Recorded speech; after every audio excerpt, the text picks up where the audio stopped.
40% ಜಮೀನನ್ನ ರೈತರಿಗೆ ಬಿಟ್ಕೊಡ್ಬೇಕು ಡೆವಲಪ್ಮೆಂಟ್ ಜಾಗದಲ್ಲಿ ಅಂತಕ್ಕಂಥ ಒಂದು ತೀರ್ಮಾನವನ್ನು ಸಹ ಮಾಡಿದೆ. ನಾನು 2006ನೇ ಇಸ್ವಿನಲ್ಲಿ ಆ ಒಂದು ಯೋಜನೆಗೆ 60,000 ಕೋಟಿ ರೂಪಾಯಿಗಳನ್ನ ಬಂಡವಾಳ ಹಾಕಬೇಕು ಅಂತಕ್ಕಂಥದ್ದಿತ್ತು. ಈಗ ತೋರಿಸಿದೀವಿ ವಿಡಿಯೋನ ಜನಗಳಿಗೆ, ಸಾರ್ವಜನಿಕರಿಗೆ. ಇದಕ್ಕೆ ಜನನೇ ಸಾರ್ವಜನಿಕರೇ ಉತ್ತರ ಕೊಡ್ಬೇಕು. ಅವ್ರು ಹೋರಾಟ ಮಾಡ್ಬೇಕಾ, ಕುಮಾರಸ್ವಾಮಿಗೆ ಹೋರಾಟ ಮಾಡ್ಲಿಕ್ಕೆ ಹಕ್ಕಿದೆಯಾ ಇಲ್ವಾ ಅಂತ ಮಾಡಿ. 1 ವರ್ಷದ ಹಿಂದೆ ಇರೋ ವಿಡಿಯೋ ಇದು. ಅವ್ರು ಕೇಂದ್ರ ಮಂತ್ರಿ ಆದ್ಮೇಲೆ ಆ ರೈತರು ಅಲ್ಲಿ ಹೋರಾಟ ಮಾಡ್ಬೇಕಾದ್ರೆ ಹಾಕ್ದಾಗ ವಿಡಿಯೋನ, ಇಲ್ಲ ನಾನು ನಿನ್ ಪರವಾಗಿರ್ತೀನಿ ಅಂತ ಹೇಳ್ಬೋದಾಗಿತ್ತಲ್ಲ. ನೈಜತೆ ಇದೆಯಾ ಇಲ್ವಾ, ಅಥವಾ ಡಿ ಕೆ ಶಿವಕುಮಾರ್ ಅವ್ರಿಗೆ ಕೆಟ್ಟ ಹೆಸರು ಬರ್ಬೇಕು, ಅವನೊಬ್ಬ ನಮ್ಮ ಜನಾಂಗದಲ್ಲಿ ಮುಖ್ಯಮಂತ್ರಿ ಆಗ್ಬಿಟ್ಟವನೆ, ಅವ್ನ ಪಾಪ್ಯುಲಾರಿಟಿ ಜಾಸ್ತಿ ಆಗ್ತದೆ ನಮ್ಮ ಜನಾಂಗದಲ್ಲಿ ಅಂತೇಳಿ ಅವ್ನಿಗೆ ಏನಾರ ಅವ್ರು ಕಡಿವಾಣ ಹಾಕ್ಬೇಕು ಅಂತ ಪಾಪ ಅಶೋಕಣ್ಣ ಇವರಿಬ್ರು ಜಿದ್ದು ಬಿದ್ಬಿಟ್ಟವ್ರೆ. ಬಿಡದಿ ಟೌನ್ಶಿಪ್ ವಿಚಾರಕ್ಕೆ ಸಂಬಂಧಪಟ್ಟ ಹಾಗೆ ಆಡಳಿತಾರೂಢ ಕಾಂಗ್ರೆಸ್ ಹಾಗೆ ವಿಪಕ್ಷ ಜೆಡಿಎಸ್ ನಾಯಕರ ಮಧ್ಯೆ ಆರೋಪ ಪ್ರತ್ಯಾರೋಪ ಜೋರಾಗಿ ಕೇಳಿಬರ್ತಾ ಇದೆ. ಈಗಾಗಲೇ ಬಿಡದಿ ಟೌನ್ಶಿಪ್ಗೆ ಸಂಬಂಧಿಸಿದ ಹಾಗೆ ನಗರಾಭಿವೃದ್ಧಿ ಇಲಾಖೆ ಅಧಿಸೂಚನೆ ಹೊರಡಿಸಿದ್ದು, ಇದಕ್ಕೆ ಕುಮಾರಸ್ವಾಮಿ ಅವರು ವಿರೋಧ ವ್ಯಕ್ತಪಡಿಸಿದ್ದಾರೆ. ಹೀಗಿರುವಾಗ ಕಾಂಗ್ರೆಸ್ ಶಾಸಕ ಎಚ್.ಸಿ. ಬಾಲಕೃಷ್ಣ ಬಿಡದಿ ಟೌನ್ಶಿಪ್ ಮಾಡೋ ಪ್ಲಾನ್ ಇತ್ತು ಅನ್ನೋ ಕುಮಾರಸ್ವಾಮಿ ಅವರ ವಿಡಿಯೋವನ್ನ ರಿಲೀಸ್ ಮಾಡಿ ಟಾಂಟ್ ಕೊಟ್ಟಿದ್ದಾರೆ. ಬಿಡದಿ ಟೌನ್ಶಿಪ್ ಮಾಡೋ ಪ್ಲಾನ್ ಇತ್ತು ಅಂತ ರೈತರ ಜೊತೆಗಿನ ಮೀಟಿಂಗ್ನಲ್ಲಿ ಕುಮಾರಸ್ವಾಮಿ ಮಾಡಿದ್ದ ವಿಡಿಯೋ ಇದಾಗಿದ್ದು, 40% ಡೆವಲಪ್ಮೆಂಟ್ ಲ್ಯಾಂಡ್ ನೀಡೋದಕ್ಕೆ ನಾನು ರೆಡಿ ಇದ್ದೆ ಅಂತ ಹೇಳಿದ್ದಾರೆ.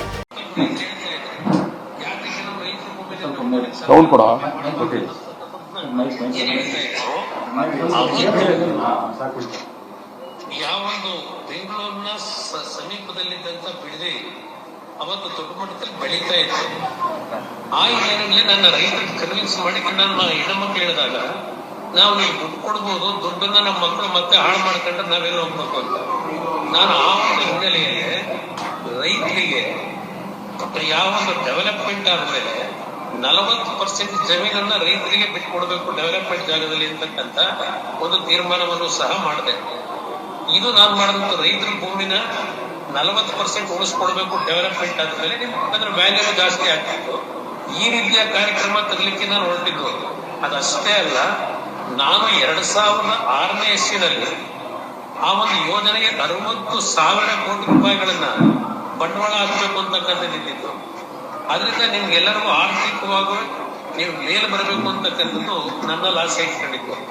ಇದರಿಂದ ನಾನು ನನ್ನ ರೈತರು ನನ್ನನ್ನು ಬೆಳೆಸಿರ್ತಕ್ಕಂಥ ನನ್ನ ತಂದೆ ತಾಯಂದ್ರಿಗೆ ನನ್ನ ಜೀವನದ ಕೊನೆಯ ಸೇರವರೆಗೂ ಅನ್ಯಾಯ ಮಾಡೋನಲ್ಲ. ಇದನ್ನ ತರಬೇಕು ಅಂತ ಹೊರಟಿದ್ದ ಕಾರಣ ನಮ್ಮ ಮತ್ತೊಬ್ಬ ರೈತರು ಹೇಳ್ತಾ ಇದ್ದಾರೆ, ಯಾಕೆ ನಮ್ಮ ರೈತರ ಭೂಮಿನೇ ಬೇಕು, ನಿಮ್ ಸರ್ಕಾರದ ಭೂಮಿ ಮಾಡಬಾರ್ದು ಅನ್ನೋದನ್ನ ಏನ್ ಹೇಳ್ತಾ ಇದ್ರು.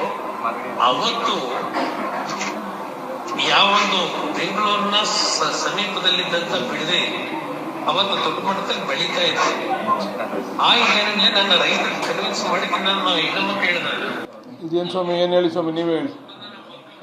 ಈಗ ತೋರಿಸಿದ್ದೀವಿ ವಿಡಿಯೋನ ಜನಗಳಿಗೆ, ಸಾರ್ವಜನಿಕರಿಗೆ. ಇದಕ್ಕೆ ಜನನೇ ಸಾರ್ವಜನಿಕರೇ ಉತ್ತರ ಕೊಡ್ಬೇಕು. ಅವ್ರು ಹೋರಾಟ ಮಾಡ್ಬೇಕಾ, ಕುಮಾರಸ್ವಾಮಿಗೆ ಹೋರಾಟ ಮಾಡ್ಲಿಕ್ಕೆ ಹಕ್ಕಿದೆಯಾ ಇಲ್ವಾ ಅಂತ ಮಾಡಲಿ. ಕೋಸಂಬ ರಾಜಕಾರಣ ಮಾಡಬಾರ್ದು. ಪ್ರಾಮಾಣಿಕವಾಗಿ ಒಂದು ನಿಲುವಿರಬೇಕು. ಒಬ್ಬ ವ್ಯಕ್ತಿಗೆ ಒಂದು ನಿಲುವಿರಬೇಕು. ಅವನಿಗೆ ಹೆಸರು ಬಂದ್ಬಿಡ್ತದೆ ಅಂತ ಒಂದು ನಿಲುವು, ನನಗೆ ಹೆಸರು ಬರಲಿ ಅಂತ ಒಂದು ನಿಲುವು ಇರಬಾರ್ದು. ಇದೇ ಕುಮಾರಸ್ವಾಮಿ ಅವರು ಇದು ಯಾವಾಗ ಹೇಳಿರೋದು ಗೊತ್ತಾ? ಇದೇನು 5 ವರ್ಷದ 10 ವರ್ಷದ ವಿಡಿಯೋ ಅಲ್ಲ, 1 ವರ್ಷದ ಹಿಂದೆ ಇರೋ ವಿಡಿಯೋ ಇದು. ಅವ್ರು ಕೇಂದ್ರ ಮಂತ್ರಿ ಆದ್ಮೇಲೆ ಆ ರೈತರು ಅಲ್ಲಿ ಹೋರಾಟ ಮಾಡ್ಬೇಕಾದ್ರೆ ಹಾಕ್ದಾಗ ವಿಡಿಯೋನ, ಇಲ್ಲ ನಾನು ನಿನ್ ಪರವಾಗಿರ್ತೀನಿ ಅಂತ ಹೇಳ್ಬೋದಾಗಿತ್ತಲ್ಲ. ಹುಷಾರಿಲ್ಲ ಅಂತ ಇದ್ದಾಗ ನಾನು ಬರೋಕ್ಕಾಗಲ್ಲ, ನೀವು ವಿಡಿಯೋ ಕಾಲ್ ಮಾಡಿ ಅಂತ ಹೇಳಿ ವಿಡಿಯೋ ಕಾಲ್ನಲ್ಲಿ ಹೇಳಿರೋದವರು. ಕುಮಾರಸ್ವಾಮಿ ಅವರು 40% ಕೊಡ್ತೀವಿ ಅಂದ್ರು, ನಾವು 50% ಕೊಡ್ತೀವಿ ಅಂದ್ರೆ ನಾವು ರಿಯಲ್ ಎಸ್ಟೇಟ್ ದಳ್ಳಾಳಿಗಳು. ಕುಮಾರಸ್ವಾಮಿ ಅವರು 40% ಕೊಡ್ತೀವಿ ಅಂತಂದ್ರೆ ಅವ್ರು ರೈತರ ಪರ ಹೋರಾಟಗಾರರು. ಇವರು ಹೋರಾಟ ಮಾಡ್ಬೇಕಾ, ಇವ್ರು ಪಾದಯಾತ್ರೆ ಮಾಡೋದ್ರಲ್ಲಿ ನೈಜತೆ ಇದೆಯಾ ಇಲ್ವಾ, ಅಥವಾ ಡಿ ಕೆ ಶಿವಕುಮಾರ್ ಅವ್ರಿಗೆ ಕೆಟ್ಟ ಹೆಸರು ಬರ್ಬೇಕು, ಅವನೊಬ್ಬ ನಮ್ಮ ಜನಾಂಗದಲ್ಲಿ ಮುಖ್ಯಮಂತ್ರಿ ಆಗ್ಬಿಟ್ಟವನೆ, ಅವ್ನ ಪಾಪ್ಯುಲಾರಿಟಿ ಜಾಸ್ತಿ ಆಗ್ತದೆ ನಮ್ಮ ಜನಾಂಗದಲ್ಲಿ ಅಂತೇಳಿ ಅವ್ನಿಗೆ ಏನಾರ ಅವ್ರು ಕಡಿವಾಣ ಹಾಕ್ಬೇಕು ಅಂತ ಪಾಪ ಅಶೋಕಣ್ಣ ಇವರಿಬ್ರು ಜಿದ್ದು ಬಿದ್ಬಿಟ್ಟವ್ರೆ. ಕುಮಾರಣ್ಣನು ಅಶೋಕಣ್ಣನೂ. ಈ ಕುಮಾರಸ್ವಾಮಿ ಅವ್ರ ಸ್ಟೇಟ್ಮೆಂಟ್ ನೀವೇ ನೋಡಿದ್ದೀರಾ, ಸಾರ್ವಜನಿಕರು ನೋಡ್ತಾರೆ. ಈಗ ಜನ ನೋಡ್ಲಿ, ಬೇರೆಯವರೆಲ್ಲ ನೋಡ್ತಾರೆ. ತಮ್ಮ ಮುಖಾಂತರ ದಯಮಾಡಿ ತೋರಿಸಿ, ಅದನ್ನ ನಿಮ್ಮಲ್ಲಿ ಕೈ ಜೋಡಿಸಿ ಮನವಿ ಮಾಡ್ತೀವಿ. ಕುಮಾರಸ್ವಾಮಿ ಅವರ ಈ ದ್ವಂದ್ವ ನಿಲುವನ್ನ ಸಾರ್ವಜನಿಕವಾಗಿ ನೀವು ಪ್ರದರ್ಶನ ಮಾಡಬೇಕು ಅಂತ ಹೇಳಿ ನಿಮ್ಮಲ್ಲಿ ಕೈ ಜೋಡಿಸಿ ಮನವಿ ಮಾಡ್ತೀವಿ.